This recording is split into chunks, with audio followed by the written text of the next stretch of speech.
Assalamualaikum warahmatullahi wabarakatuh. Alhamdulillahirabbil alamin.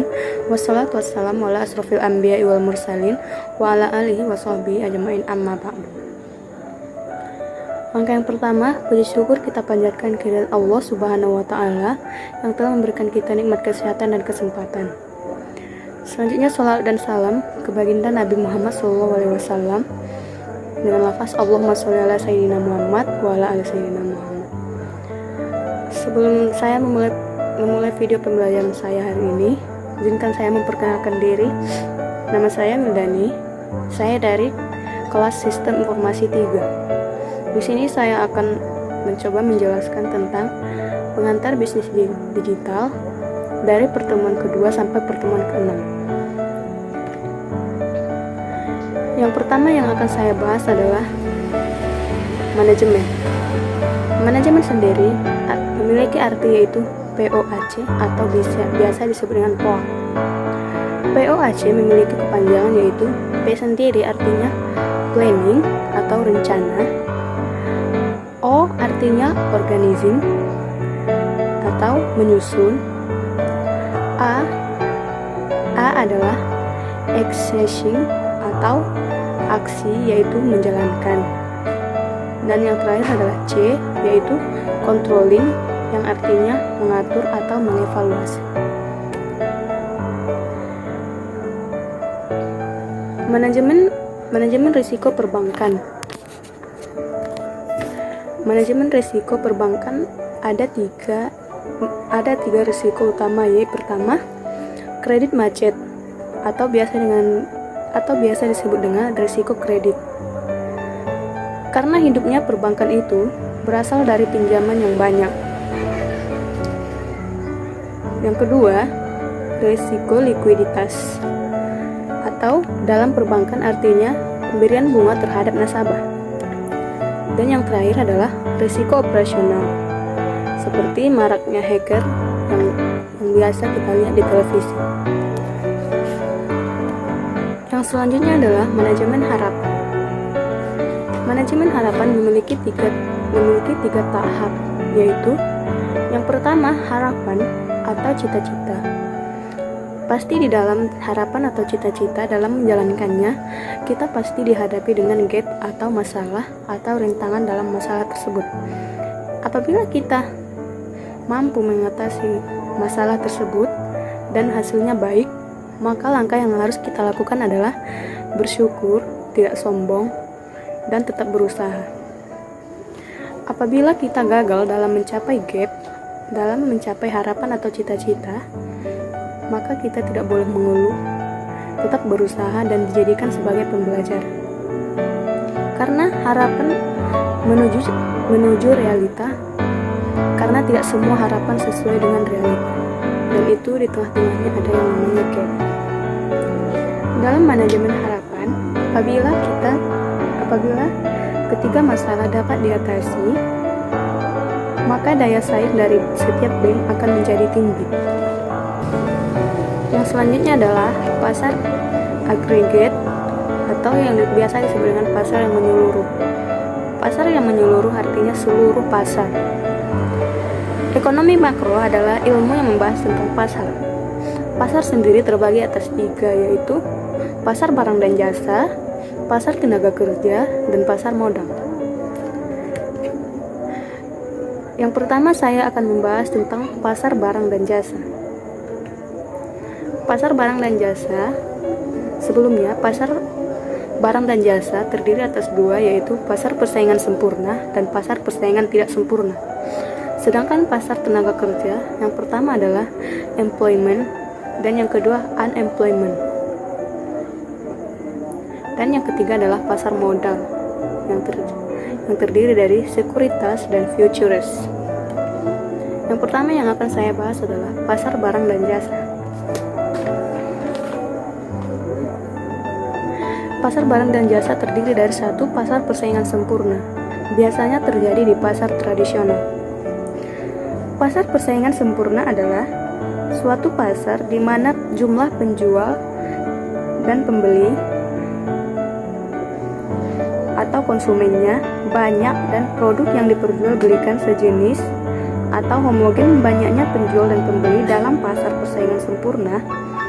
Namun walaupun sama banyaknya pembeli dan penjual tidak bisa menentukan harga. Artinya,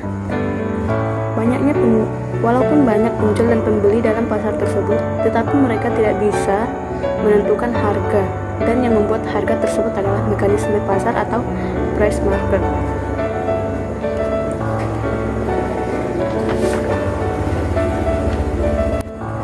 Ciri-ciri pasar persaingan sempurna antara lain jumlah pembeli dan konsumen sangat banyak sehingga persaingan di pasar itu sangatlah tinggi. Barang yang ditawarkan di pasar bersifat homogen. Penjual dan pembeli bebas keluar masuk pasar tanpa adanya hambatan, dan para penjual dan pembeli tidak mempunyai kebebasan dalam mengganti harga. Dan yang terakhir adalah informasi yang sempurna. Selanjutnya adalah pasar persaingan tidak sempurna. Pasar persaingan tidak sempurna artinya adalah pasar yang biasanya melewati proses produksi industri yang identik dengan penguasa dan identik dengan perang harga, identik dengan perang iklan dan banyak jenis nama dalam pasar persaingan tidak sempurna. Pasar persaingan tidak sempurna terdiri dari 6, yaitu pasar monopoli, pasar oligopoli, pasar duopoli, pasar monopsoni, pasar oligopsoni, dan pasar monopolistik. Kelebihan pasar persaingan tidak sempurna antara lain, penjual tidak sebanyak pasar persaingan sempurna, memicu kreativitas produsen, dan pembeli tidak mudah berpindah dari produk yang dipakai. Sedangkan kekurangannya, biaya yang mahal untuk pasar monopolistik, persaingan yang sangat berat, dan akan terjadinya perang harga. Struktur pasar barang dan jasa dari sisi produsen dan konsumen. Dari sisi produsen, ada yang namanya pasar monopsoni, yang contohnya adalah PT KAI. Di oligopsoni, contohnya Indosat dan pabrik rokok, sedangkan di monopolistik contohnya adalah pabrik besi dan kereta api. Pasar monopsoni artinya adalah pasar yang dikuasai oleh satu pembeli dan hanya mampu dibeli oleh satu pembeli saja. Seperti yang tadi contohnya adalah PT KAI, yaitu pembelian alat kereta api. Sedangkan pasar oligopsoni adalah pasar yang dimana terdapat beberapa atau sedikit pembeli yang memiliki peran yang cukup besar untuk mempengaruhi harga barang dan jasa. Seperti tadi contohnya adalah Indosat dan pabrik rokok. Sedangkan yang terakhir adalah monopolistik, yaitu pasar yang terjadi bila dalam suatu pasar terdapat banyak produsen dan juga terdapat banyak pembeli. Pasar monopolistik dapat dikatakan pasar persaingan tidak sempurna yang semi pasar persaingan sempurna, karena barang atau produk yang diperjualbelikan merupakan barang kebutuhan sehari-hari yang sangat diperlukan. Seperti contohnya sabun mandi, sampo, sabun cuci piring, pengharum pakaian, deterjen, dan lain-lain. Sedangkan dari sisi produsen, yang pertama adalah pasar monopoli, yaitu pasar persaingan tidak sempurna yang memiliki penjual tunggal sehingga harga dapat ditentukan sendiri. Jadi, di sini contohnya yaitu Pertamina, PLN, PT KAI, dan lain-lain. Monopoli ciri-cirinya sebagai berikut. Yang pertama, produsen atau tunggal. Artinya, produsen yang menentukan harga dan menguasai harga pasar. Yang kedua, konsumennya banyak. Dan yang ketiga, tidak ada barang substitusi. Dan terakhir, perusahaan atau pesaing baru sulit untuk masuk.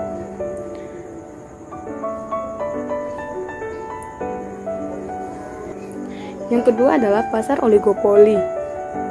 Artinya, suatu bentuk pasar yang terdapat beberapa penjual di mana salah satu atau beberapa penjual bertindak sebagai pemilik pasar atau terbesar atau price leader.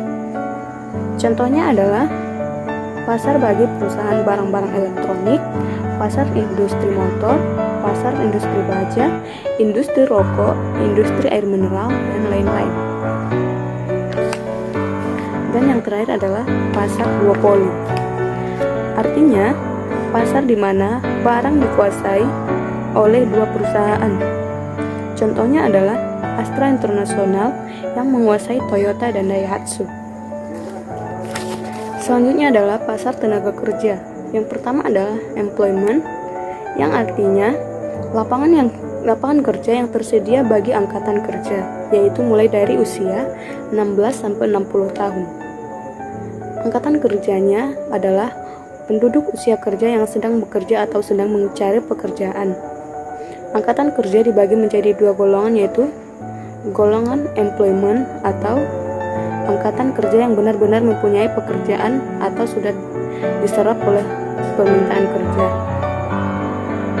Dan yang kedua adalah golongan unemployment, adalah angkatan kerja yang ingin bekerja tetapi belum mendapatkan pekerjaan.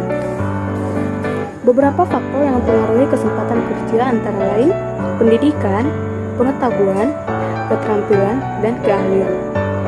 Sementara usia tenaga kerja, permintaan tenaga kerja, dan pengelompokan kesempatan kerja.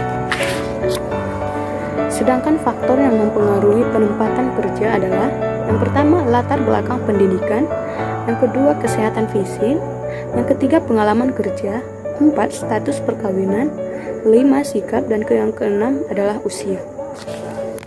Yang kedua adalah unemployment atau pengangguran. Pengangguran atau tunakarya adalah istilah untuk orang yang tidak bekerja sama sekali, sedang mencari pekerjaan, bekerja kurang dari 2 hari selama seminggu, atau seseorang yang sedang berusaha mendapatkan pekerjaan yang layak. Yang umumnya disebabkan karena jumlah angkatan kerja atau para pencari kerja tidak sebanding dengan jumlah lapangan kerja yang ada yang mampu menyerapnya. Dampak dari pengangguran sendiri terhadap perekonomian suatu negara adalah pengangguran bisa menyebabkan masyarakat tidak dapat memaksimalkan tingkatan kemakmuran yang dicapainya. Karena pengangguran bisa menyebabkan pendapatan nasional real atau nyata yang dicapai masyarakat akan lebih rendah daripada pendapatan potensial yang seharusnya. Ada juga yaitu pendapatan nasional yang berasal dari sektor pajak akan berkurang. Pengangguran dikelompokkan menjadi 8 macam, yaitu pengangguran friksional atau frictional employment, pengangguran struktural, pengangguran teknologi, pengangguran kikikal, pengangguran musiman, pengangguran setengah menganggur, dan pengangguran keahlian. Dan yang terakhir adalah pengangguran total. Yang selanjutnya adalah pasar modal. Pasar modal terdiri dari 2, yaitu yang pertama, perusahaan sekuritas. Perusahaan sekuritas adalah sebuah perusahaan yang mempunyai anggota bursa efek atau bergerak di bidang transaksi sekuritas atau jual beli efek. Yang disederhanakan adalah jembatan antara investor dengan pasar modal, dan perusahaan ini memiliki lisensi khusus. Perusahaan sekuritas di Indonesia terdiri dari 2 jenis, yaitu konvensional dan syariah. Yang keduanya memiliki tugas yang sama, yaitu sebagai pialang atau perantara antara investor dan pusat pasar modal dengan tujuan mempermudah para investor. Broker atau yang biasa dikenal dengan nama pialang, yang merupakan perantara antara pasar modal dengan investor, tidak membeli atau menjual saham secara langsung, tetapi memberikan rekomendasi kepada investor mengenai saham mana yang menarik serta waktu transaksi yang tepat. Faktor yang harus diperhatikan ketika memilih suatu perusahaan sekuritas adalah yang pertama, reputasi dan pengalamannya. Yang kedua, kompetensi. Yang ketiga adalah biaya. Keempat adalah perizinan. kelima adalah modal dan likuiditas. Dan yang selanjutnya adalah perusahaan futures. Perusahaan future adalah tempat perjanjian yang menyatakan volume standar suatu mata uang tertentu untuk ditukar pada tanggal jatuh tempo tertentu. Pasar futures, mata uang serupa dengan kontrak forward dari sisi kewajiban, tetapi berbeda dengan forward dari sisi bentuk perdagangannya.